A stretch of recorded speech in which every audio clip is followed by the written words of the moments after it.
E aí, turma? Feliz 2021. Espero que vocês estejam bem e que aos poucos a vacina venha alcançando cada um de vocês para que a gente possa finalmente voltar a ter uma vida parecida com a que era até 2019, não? A gente segue aqui com o nosso curso de História da Música, uma série de vídeos que começamos em meados do ano passado, 2020, ali por agosto. Tratamos já da música na pré-história, da música na antiguidade e iniciamos a música na Idade Média no ano passado. Não sei se vocês se recordam, espero que sim.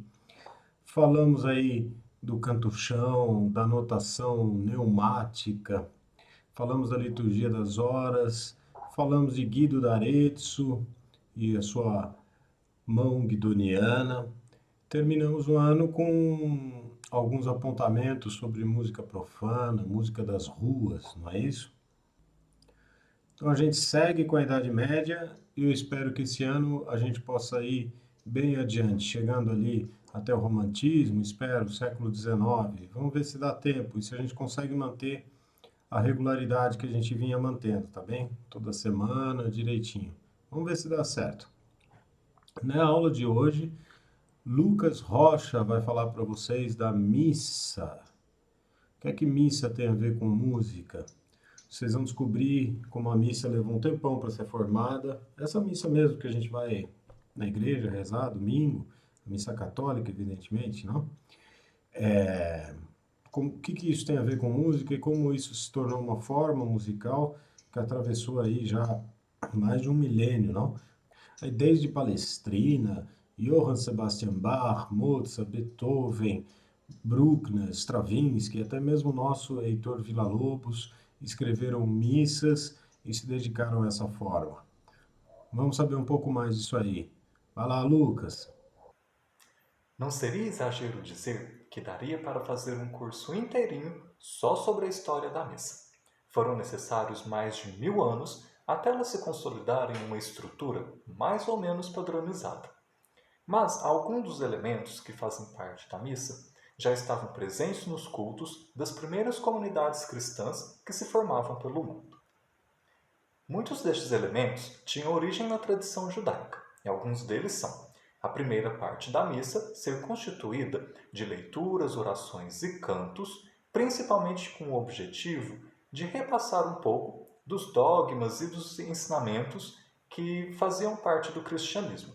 Então, era a parte da missa que tinha um caráter mais pedagógico. E nesse sentido, a música era muito importante, pois por meio dela era possível encontrar maneiras diferentes de levar a mensagem até as pessoas.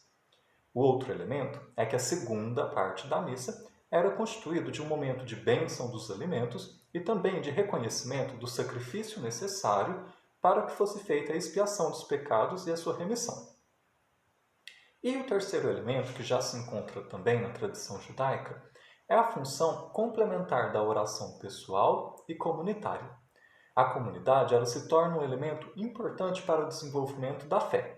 Na música, isso se reflete na grande participação de toda a assembleia, de todas as pessoas da comunidade, na realização da música, junto com o coro e junto com o sacerdote. Outra característica importante foi a missão dada aos apóstolos de levar o testemunho de Jesus e a mensagem da salvação a todas as pessoas quanto fosse possível. Assim, era um dever dos apóstolos levar essa mensagem tanto aos gregos quanto aos bárbaros, tanto as pessoas instruídas quanto as pessoas incultas. Para isso, eles precisavam adaptar a sua forma de se comunicar de várias maneiras. Então, eles utilizavam da catequese, de orações, de testemunhos, de narração, hinos e várias outras maneiras. Esse aspecto de adaptar a mensagem que deveria ser comunicada às pessoas, ele atravessa os séculos.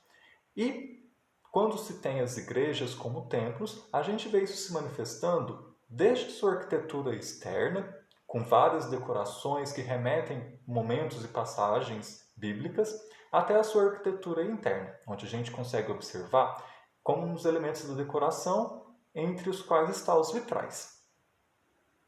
E ao longo do tempo, a missa se tornou a cerimônia para ensinar e reforçar esses ensinamentos de maneira sistemática, que formaram uma doutrina da Igreja Romana, baseada na imortalidade da alma, na trindade do Pai, Filho e Espírito Santo, na crucificação, ressurreição e ascensão de Jesus ao céu, e a salvação e a vida eterna para aqueles que forem julgados como justos, e a danação no inferno para os restantes. Com o tempo, a missa consolidou-se como uma cerimônia padronizada, contendo duas partes. A primeira parte é a liturgia da palavra, que era a parte didática da missa, onde eram repassados os ensinamentos do cristianismo. Dessa parte, todas as pessoas podiam participar. A segunda parte era a liturgia eucarística, dedicada à celebração da Eucaristia, reproduzindo os atos de Jesus na última ceia. Desta parte da missa, apenas os cristãos batizados podiam participar e receber a Eucaristia. Além disso, parte dos ensinamentos eles variavam de acordo com a época do ano. Tinham textos específicos, por exemplo, para o Natal, para a Páscoa, para a Semana Santa. E esses conjuntos de textos que eram específicos de cada época do ano chamavam-se de próprio da missa. Já outra parte dos textos eram sempre os mesmos, nunca mudavam. Às vezes mudava só a melodia, mas o texto era sempre o mesmo. Esses textos que sempre se repetiam em cada missa eram chamados do ordinário da missa. Parte da missa era cantada e uma outra parte era falada. Aqui do lado vai aparecer para vocês todas essas partes da missa. Aquelas que estão destacadas em amarelo são aquelas partes que correspondem às sessões que eram cantadas. Quando a gente fala da missa enquanto forma musical, com o tempo ela acabou se restringindo principalmente às sessões do ordinário que eram cantadas. Essas sessões são o Kyrie, o Glória, o Credo, o Sanctus e o Agnus Dei. Inicialmente, as melodias eram escritas de maneira independente, por diversos compositores. A maioria deles permaneceram anônimos. Há diversos livros, como Liber Usualis, que apresentam essas diferentes versões agrupadas em ciclos. Cada ciclo contém uma variação do Kyrie, do Glória, do Sanctus e do Agnus Dei, formando uma espécie de playlist da época. O Credo ele foi introduzido tardiamente. Por isso, normalmente, ele está fora dessas playlists, destes ciclos. Mas eles acabaram sendo reunidos em um capítulo específico do Liber Usualis. O primeiro texto é o Kyrie. Ele é o único texto que manteve o idioma grego. Ele é constituído de 3 versos, e cada um desses versos é repetido 3 vezes, fazendo uma referência à Santíssima Trindade. Os versos são Kyrie eleison, que significa Senhor, tende piedade de nós, e após ser repetido 3 vezes, vinha o segundo verso, Christe eleison, Cristo, tende piedade de nós. Após ser repetido 3 vezes, a gente repetia o primeiro verso, Kyrie eleison. Bom, geralmente ele era cantado de modo litânico ou responsorial. O que significa isso? Bom, nada mais, nada menos significa que o padre cantava a primeira repetição de cada verso, e a assembleia ou a comunidade repetia em seguida. Assim, o canto era utilizado como uma importante ferramenta pedagógica, já que as pessoas acabavam repetindo aquilo que o padre passava como aprendizado e ensinamentos. Bom, a gente vai ouvir agora um pouquinho sobre como soa esse Kyrie. Vai ser apenas um fragmento. Vamos ouvir.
Logo após o Kyrie, vinha a segunda sessão do ordinário, que é o Glória.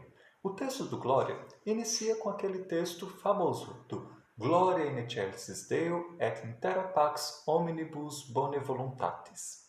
Ou, traduzindo para o português, Glória a Deus nas alturas e paz na terra aos homens de boa vontade. Geralmente, a primeira frase ela é cantada pelo padre e o restante é cantado pelo coro, que pode ser dividido em 2 grupos que vão se alternando. Bom, a gente também vai ouvir um pouquinho de como é essa música do Glória. Gloria in excelsis et in terra pax omnibus bone voluntatis, laudamus benedictimus, adoramus, glorificamus. A próxima sessão do ordinário é o Credo. O Credo entrou na liturgia romana bastante tarde. A tradição sugere que ele foi introduzido em Roma pelo Papa Bento VIII no ano de 1014, após insistência do imperador alemão Henrique II. Isso explica sua ausência nas fontes antigas e o fato de que nos livros litúrgicos modernos as melodias para o Credo são agrupadas separadamente dos ciclos para o ordinário. Ou seja, o Credo fica naquele capítulo específico que reúne apenas melodias de Credo. O seu texto é o mesmo do Credo niceno-constantinopolitano, também conhecido como Profissão de Fé, em que vai trazer todos os dogmas da Igreja Católica. Credo in unum Deum, Patrem omnipotentem, Autorem caeli et terris, Divinum omnium et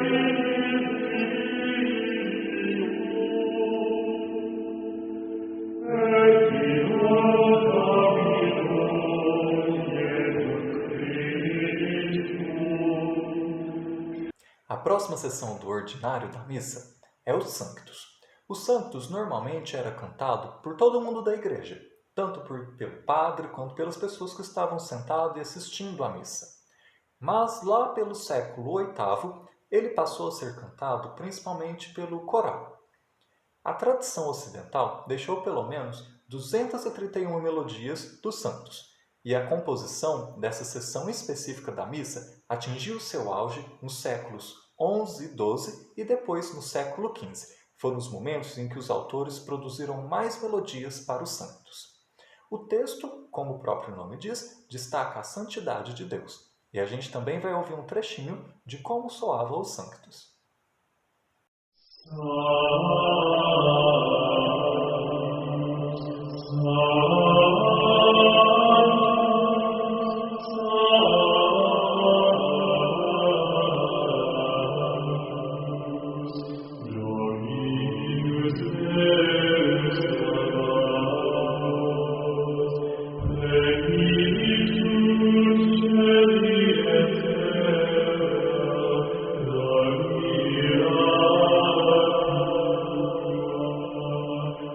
A última sessão da missa é o texto do Agnus Dei.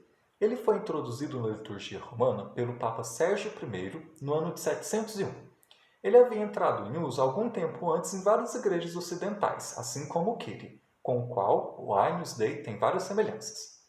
No início, a invocação era repetida durante todo o rito de partir o pão, mas nos séculos XI ou XII passou a ser repetido apenas 3 vezes, com o texto Agnus Dei, qui tollis peccata mundi, miserere nobis, que significa Cordeiro de Deus, que tira o pecado do mundo, tende piedade de nós. Mas foi também no século XII em que a terceira repetição desse texto foi alterada, e o finalzinho, miserere nobis, passou a ser Dona nobis patim.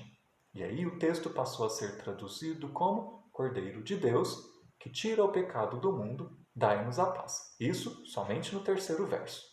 A gente vai ouvir também um pedacinho de como soa o Agnus Dei.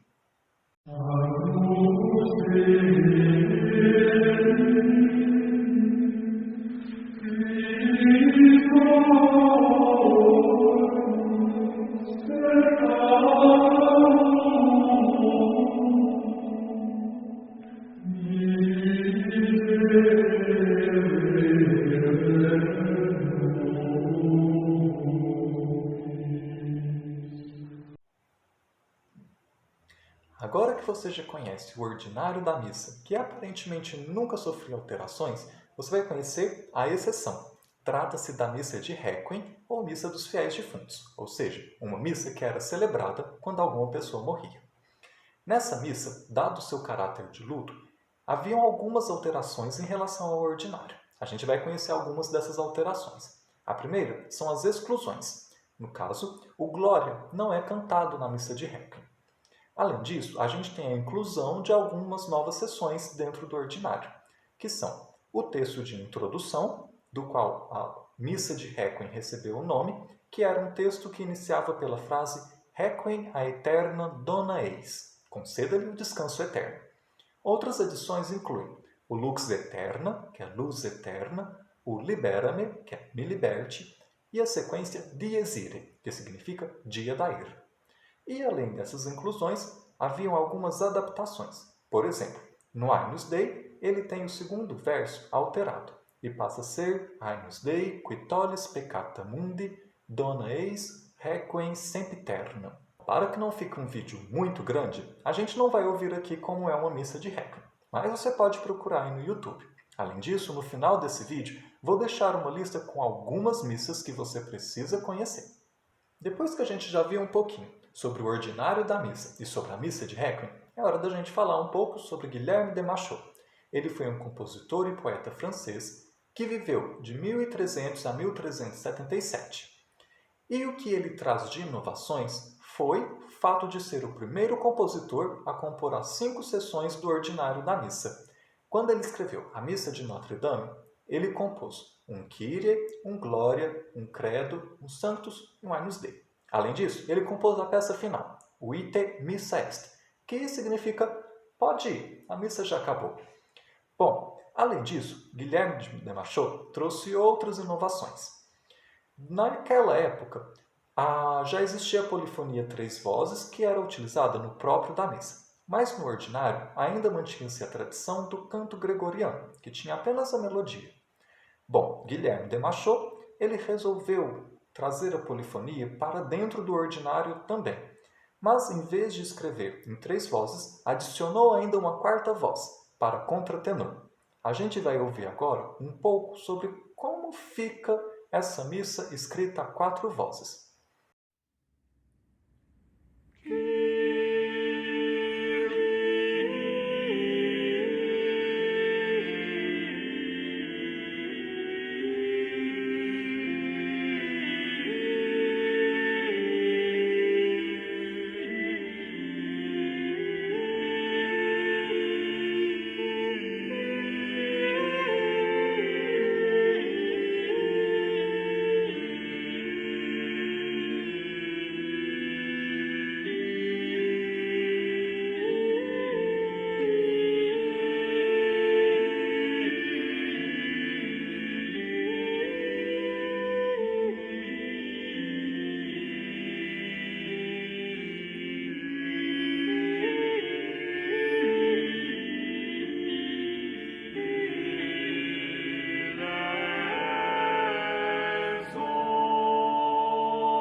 Durante a missa da Idade Média, era bem raro o uso de instrumentos musicais, principalmente porque eles foram associados aos cultos de povos pagãos. Bom, o Liber Usualis, que é um daqueles livros que fazem aquelas playlists de missa, ele tem também instruções sobre como deve ser rezada uma missa, instruções muito detalhadas. Bom, e nele menciona-se a utilização de 3 instrumentos durante a missa. O primeiro deles é o órgão, cuja introdução nas igrejas é tradicionalmente associado ao Papa Vitaliano, no século VII. E um outro instrumento que é parecido com um órgão, só que sem aqueles tubos enormes, é o harmônio. Bom, esses 2 instrumentos eles eram utilizados principalmente para auxiliar o coro, para fazer com que o coro não caísse a afinação. E também o Liber Usualis menciona os sinos ou campanas, havendo momentos específicos da missa em que deveriam ser utilizados. Por exemplo, logo após ter terminado o Kyrie, o órgão e sinos deveriam ser tocados para iniciar o Glória. O Liber Usualis também menciona que alguns instrumentos podiam ser utilizados em missas de dias festivos, como o dia do patrono local. E aí, vários instrumentos poderiam ser utilizados para além do órgão, do harmônio e dos sinos. Mas a lista de proibições era bem maior. Por exemplo, era proibido o uso dos sinos, do órgão ou qualquer outro instrumento quando fosse uma missa de réquiem, dado seu caráter de luto. Além disso, o Liber Usualis é bem enfático, tendo um capítulo específico para falar que os sinos e os órgãos deveriam permanecer absolutamente silenciosos em diversas ocasiões. Uma delas é do início da Quinta-feira Santa até o momento exato em que a igreja iria cantar o Glória na Vigília Pascal. A missa, enquanto forma musical, teve importantes desenvolvimentos ao longo da Idade Média. Por exemplo, o estabelecimento de um grupo especializado no canto, formando o coral. Por um lado, isso possibilitou o desenvolvimento da técnica vocal dentro desse período da Idade Média. Mas, por outro, reduziu a participação da assembleia ou da comunidade na produção musical. Uma outra característica foi o desenvolvimento de uma forma de música composta de pequenas sessões. A missa era, na verdade, um conjunto de 5 sessões do ordinário, que a gente já aprendeu. E, por fim, a padronização da missa exigiu uma ampla documentação e difusão da música desse período. Os registros escritos possibilitam uma melhor compreensão da música desta época. Além disso, essa difusão acontecia de várias maneiras. Haviam, por exemplo, monges que faziam peregrinações e aproveitavam quando visitavam um mosteiro de algum amigo para copiar lá as músicas que aquele mosteiro tinha. Outra prática que também acontecia nesse período eram que alguns mosteiros eram presenteados com cópias desses livros. Para terminar essa apresentação, a gente pode conhecer a missa um pouco mais na linha do tempo, sabendo como ela era no período medieval, como foi no Renascimento, no Barroco, no período clássico, romântico e até no século XX. Eu vou deixar algumas indicações para vocês na descrição do vídeo, com algumas listas de missas que vocês podem conhecer, de vários períodos da história da música. Espero que você tenha gostado de conhecer um pouco sobre como era a missa na Idade Média. Bom, enquanto você pode conhecer um pouco sobre as referências que utilizamos para a produção desta aula, você pode ouvir a Missa de Natal, escrita por Leonan, um compositor que você irá conhecer no próximo capítulo do nosso curso de História da Música. Espero que você esteja presente na próxima sexta-feira. Nos vemos até lá. Tchau, tchau!